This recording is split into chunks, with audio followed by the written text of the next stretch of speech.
दोस्तों 18 सेंचुरी में अंग्रेज़ों ने जो रेल नेटवर्क शुरू किया था वो आज दुनिया का चौथा सबसे बड़ा रेल नेटवर्क बन चुका है। हर रोज़ लाखों यात्रियों को एक जगह से दूसरी जगह तक ले जाने वाले भारतीय रेल का इतिहास बड़ा ही शानदार रहा है। रेलवेज अंग्रेज़ों द्वारा शुरू किए गए उन सिस्टमों में से एक है जिसने भारत को बहुत ज़्यादा फायदा दिया। इसीलिए आज़ादी के बाद भी भारत सरकार ने इस पर डेवलपमेंट जारी रखा। तो आइए दोस्तों शुरू करते हैं इंडियन रेलवेज की कहानी। दोस्तों किसी भी देश की इकोनॉमिक डेवलपमेंट में रेलवेज का बहुत बड़ा रोल होता है। रेलवेज एक ड्राइविंग फोर्स का काम करती है। 19वीं सदी में ब्रिटेन, अमेरिका, जर्मनी और फ्रांस में रेलवेज ने एक बहुत इंपॉर्टेंट रोल प्ले किया था इंडस्ट्रियलाइजेशन में। ये लोगों को रिलायबल और चीप इंडस्ट्रियल सर्विसेज प्रोवाइड करती थी। रेलवे की सहायता से भारी वस्तुओं को एक जगह से दूसरी जगह पर ले जाना आसान हो गया था। इसके साथ ही रेलवेज इंजीनियरिंग सर्विसेज और हार्डवेयर मैन्युफैक्चरिंग को भी प्रमोट करती है। मॉडर्न इंडिया को शेप देने में भी इंडियन रेलवेज ने एक बहुत ही इम्पॉर्टेंट रोल प्ले किया है।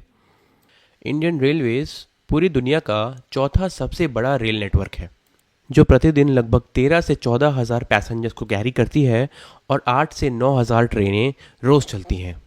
16 अप्रैल 1853 में चली थी पहली पैसेंजर ट्रेन, जो बॉम्बे से यानी बोरीबंदर से थाने तक का सफ़र यानी 34 किलोमीटर तक का सफ़र उसने तय किया था।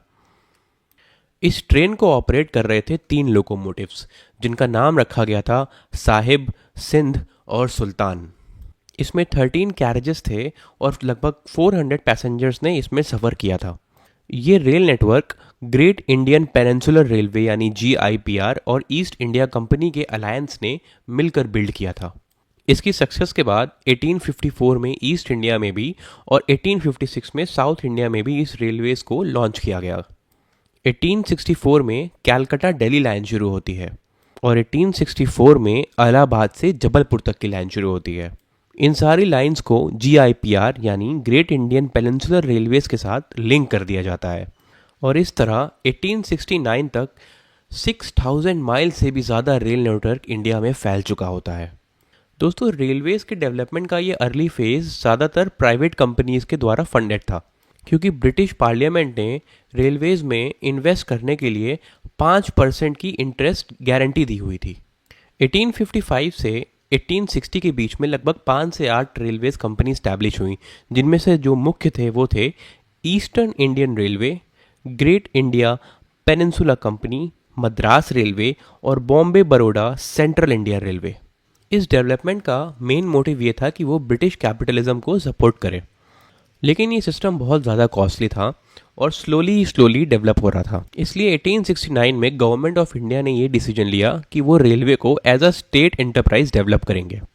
इसके बाद भी रेलवे के डेवलपमेंट की स्पीड ब्रिटिशर्स और कॉलोनियल गवर्नमेंट को इम्प्रेस नहीं कर पाती है। इसलिए 1880 में प्राइवेट और स्टेट दोनों मिलकर रेलवे को बिल्ड करती हैं। तो इस अर्ली फेज ऑफ डेवलपमेंट में हमें 3 बातें याद रखनी हैं कि जो भी इन्वेस्टमेंट हुई थी रेलवेज में वो सिर्फ ब्रिटिश इन्वेस्टर्स ने की थी।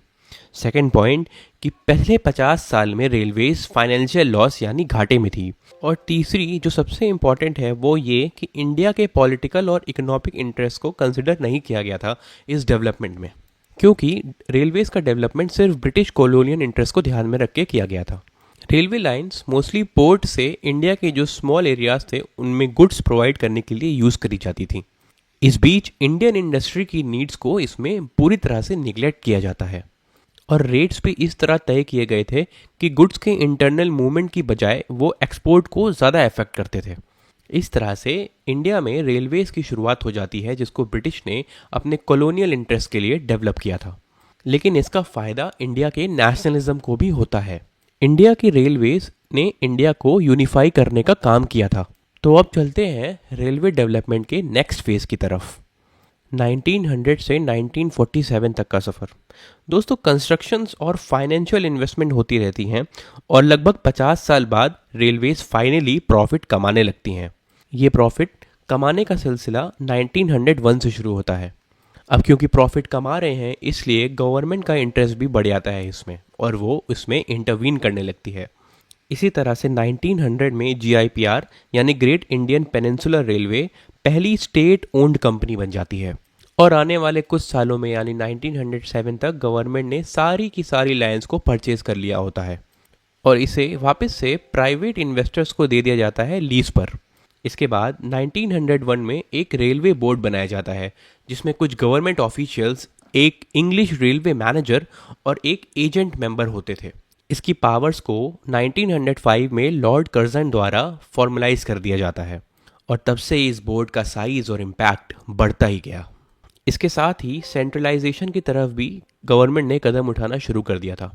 फिर 1923 में GIPR और ईस्ट इंडिया रेलवेज को नेशनलाइज कर दिया जाता है और 1924 में रेलवे के बजट को जनरल बजट से अलग कर दिया जाता है और आखिरकार 1925 में रेलवे को उसका पहला डिविडेंड रिसीव्ड होता है और 1925 में बॉम्बे से कुल्ला तक पहली इलेक्ट्रिक ट्रेन का भी संचालन हुआ था। 1929 आते आते रेलवे नेटवर्क की ओवरऑल लेंथ 66,000 किलोमीटर तक की हो चुकी होती है और ये सालाना लगभग 620 मिलियन पैसेंजर्स और 90 मिलियन टन के गुड्स को कैरी कर रही होती है। इसके बाद 1929 के द ग्रेट डिप्रेशन और सेकेंड वर्ल्ड वॉर से इंडियन रेलवेज की डेवलपमेंट में स्लोनेस आ जाती है। ओवरऑल हम ये कह सकते हैं कि ब्रिटिशर्स ने इंडिया में रेलवेज का शुरुआत किया। उन्होंने अपने कॉलोनियल इंटरेस्ट से ब्रिटिश गुड्स को यहाँ से वहाँ ट्रांसफ़र करने के लिए इसको प्राइमरली यूज़ किया, लेकिन हम ये भी कह सकते हैं कि इससे इंडियंस का भी फ़ायदा हुआ। फिर चाहे वो इंडियाज़ की इंडस्ट्री का डेवलपमेंट हो या फिर इंडिया के नेशनलिज्म का बढ़ना, इंडियन रेलवेज ने इन दोनों को ही सपोर्ट किया। अब बात करते हैं अगले फेज़ की, यानी पोस्ट इंडिपेंडेंट के फेज़ की। पहले हम बात करेंगे 1948 से 1980 तक के सफ़र की। दोस्तों 1947 में इंडिया को मिली इंडिपेंडेंस और ब्रिटिशर्स के डिपार्चर के बाद देश दो हिस्सों में टूट गया, इंडिया और पाकिस्तान। इसका इम्पैक्ट रेलवेज पर भी हुआ क्योंकि लगभग 40% created network newly created Pakistan में चला गया था। बहुत सारी मेजर्स लाइन जैसे वेस्ट बंगाल, आसाम और नदर्न वेस्टर्न रेलवे डिवाइड होने की वजह से आइसोलेट हो गई थी। इसके बाद पार्टीशन के टाइम जो ट्रेन रेफ्यूजीज़ को कैरी कर रही थी, वॉलेंट मॉब ने उसे अटैक किया और उसको बहुत डैमेज किया और साथ ही साथ रेलवे के इंफ्रास्ट्रक्चर को भी काफ़ी डैमेज किया। तो 1947 में टोटल 42 रेल सिस्टम्स इंडिया में मौजूद थे और 1951 में इन यूनिट्स को एक बड़ी यूनिट की तरह नेशनलाइज कर दिया जाता है और इसी तरह इंडियन रेलवेज का निर्माण होता है और इसी तरह इंडियन रेलवेज वर्ल्ड का one of the largest network बन जाता है। और 1951 में ही इंडियन रेलवेज अपने नेटवर्क को जोन्स में रिकॉग्नाइज करने का काम करती है। 14 अप्रैल 1951 को सदर्न रेलवे जोन क्रिएट किया जाता है और इसी के साथ 5 नवंबर को सेंट्रल रेलवे और वेस्टर्न रेलवे का भी निर्माण होता है। और इसी तरह 14 अप्रैल 1952 को नदर्न रेलवेज, ईस्टर्न रेलवेज और नॉर्थ ईस्टर्न रेलवेज का जोन बनाया जाता है। और 20th सेंचुरी के लेटर हाफ में रेलवे अपने मॉडर्नाइजेशन की तरफ स्टेप लेती है। कॉलोनियल एरा के लोकोमोटिव्स को state of the art train से रिप्लेस कर दिया जाता है और 1979 में central organisation of railway electrification यानी CORE कोर को इस्टेब्लिश किया जाता है और इसके बाद रेलवे लाइंस का इलेक्ट्रिफिकेशन का काम शुरू हो जाता है।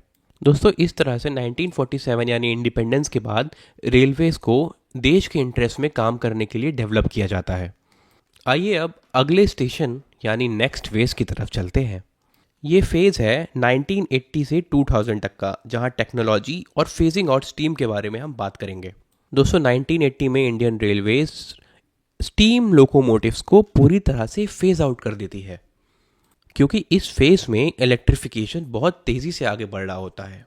1980 और 2000 के बीच लगभग 4000 किलोमीटर्स ऑफ ट्रैक को इलेक्ट्रीफाइड कर दिया जाता है और इस बीच ही 1984 में इंडिया का पहला मेट्रो सिस्टम कैलकाटा में इंट्रोड्यूस किया जाता है। इसके बाद 1990 में 738 किलोमीटर की लॉन्ग ट्रैक यानी कोंकण रेलवेज का इस्टेब्लिशमेंट किया जाता है जो इंडिया के वेस्टर्न कोस्ट को देश के बाकी हिस्सों से जोड़ देती है। इसके बाद आता है कंप्यूटराइजेशन का रिवॉल्यूशन रेलवेज में। 1980 में इंडियन रेलवेज दिल्ली में कंप्यूटराइज टिकट और रिजर्वेशन का उद्घाटन करती है और धीरे धीरे इसे मद्रास, बॉम्बे और कलकत्ता में भी इंट्रोड्यूस कर दिया जाता है। इससे पैसेंजर्स किसी भी टर्मिनल से अपनी सीट रिजर्व या कैंसिल कर सकते हैं। और 1995 आते आते इस सिस्टम को पूरे देश में एक्सटेंड कर दिया जाता है। दिसंबर 1994 में टेलीफोन बेस्ड फ़ोन इंक्वायरी यानी IVRS को भी इंट्रोड्यूस किया गया था। हम ये कह सकते हैं कि इस फेज़ में मोस्टली टेक्नोलॉजी से रिलेटेड डेवलपमेंट रेलवेज़ में होते हैं और रेलवे देश के डेवलपमेंट का एक फाउंडेशन स्ट्रक्चर बन जाती है। इसके साथ ही ये इंडिया में एम्प्लॉयमेंट जनरेट करने वाला सबसे बड़ा एंटरप्राइज भी है। रेलवेज़ नेशनल इकोनॉमी को मजबूत बनाने का काम करती है और इसी तरह Indian railways 20th century and होते होते देश की लाइफलाइन बन जाती है। अब चलते हैं नेक्स्ट फेज में जो है 21st सेंचुरी। 2002 में इंट्रोड्यूस होता है द फेमस IRCTC। भारतीय रेल ने IRCTC को 2002 में इंट्रोड्यूस इसलिए किया था क्योंकि वो टिकटिंग और रिजर्वेशन सिस्टम को ऑनलाइन करना चाहते थे।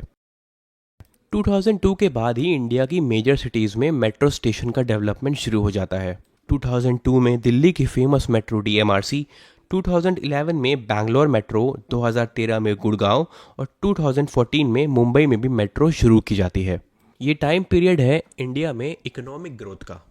तेज़ी से बढ़ रही इंडियन इकोनॉमी को और तेज़ करने के लिए 2005 में डेडिकेटेड फ्रीट कॉरिडोर का भी फर्स्ट प्रपोजल रखा गया था। हालांकि इसके कॉन्ट्रैक्ट का पहला साल 2013 में शुरू हुआ था। 2009 में इंडियन रेलवेज विजन 2020 नाम से एक डॉक्यूमेंट भी तैयार किया गया था।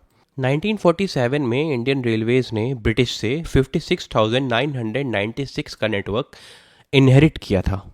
2009 में रेल नेटवर्क था 64,099 किलोमीटर। मतलब आज़ादी के 62 या 63 साल बाद भी सिर्फ 10,000 किलोमीटर का ही इंक्रीज़ हुआ था।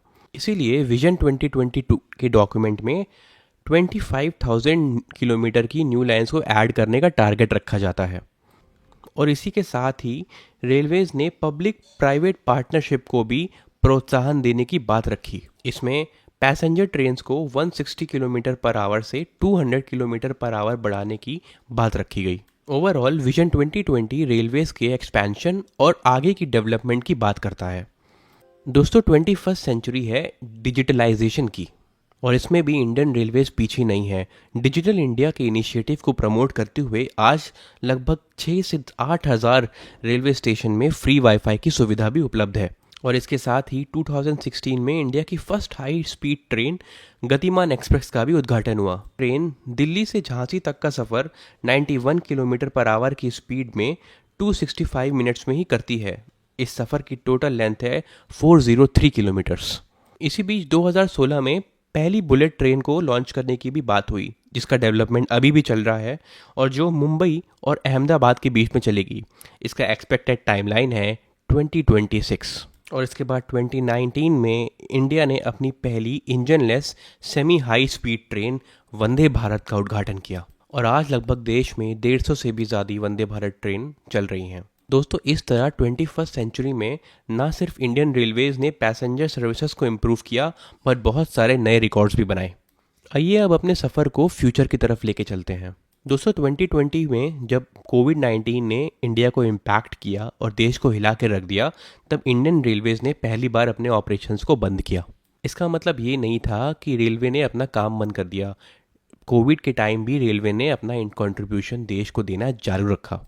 यहाँ पे रेलवे ने एक बहुत ही सराहनीय काम किया था जब उसने 5,601 कोचेस को एक कोविड के केयर सेंटर में कन्वर्ट कर दिया था। इसके साथ ही वर्ल्ड के पहले कोविड सेफ कोच को भी अनवील किया गया और कोविड-19 में श्रमिक स्पेशल ट्रेन्स भी चलवाई जिन्होंने माइग्रेंट्स को अपने घर तक पहुंचाया। और इसी के साथ रेलवे ने 1.85 करोड़ की मील और 2.21 करोड़ के वाटर बॉटल नीडी लोगों तक पहुंचाए और इसके साथ ही 6.4 मिलियन टन के गुड्स और 44 मिलियन टन्स के फूड ट्रेन्स को भी देश के कोनों कोनों तक पहुंचाया। हम ये कह सकते हैं कोविड-19 के कठिन समय में भी इंडियन रेलवेज ने अपने पहिए थमने नहीं दिए और हम ये एक्सपेक्ट कर सकते हैं कि भारत में आगे चल के कुछ भी हो, इंडियन रेलवेज अपने जोरों और शोरों पर चलती रहेगी और देश की भी सहायता करती रहेगी। अब यहाँ आने वाले 2026 तक रेलवेज़ को पहली बुलेट ट्रेन का इंतज़ार है। वहीं रेलवेज़ ने पब्लिक पार्टिसिपेशन पर भी जोर डालना शुरू कर दिया है और अक्टूबर 2019 में देश को अपनी पहली प्राइवेट ट्रेन जिसका नाम है तेजस वो भी मिल चुकी है। अब रेलवेज इस दौर में आ चुकी है कि वो एक आम आदमी की सवारी भी है और एक बिजनेस एंटिटी भी है। दोस्तों, ये थी कहानी इंडियन रेलवेज़ की। हमने ये देखा कि कॉलोनियल टाइम से लेके अब तक रेलवे में कितना डेवलपमेंट और एक्सपेंशन हुआ और रेलवे ने कठिन समय में भारत की सहायता कैसे करी। तो दोस्तों, अगर आपने आज कुछ नया सीखा है तो इस वीडियो के साथ जुड़ें, इसे लाइक करें और हमें कमेंट्स में बताएं आपको ये वीडियो कैसी लगी। वीडियो देखने के लिए धन्यवाद। जय हिंद।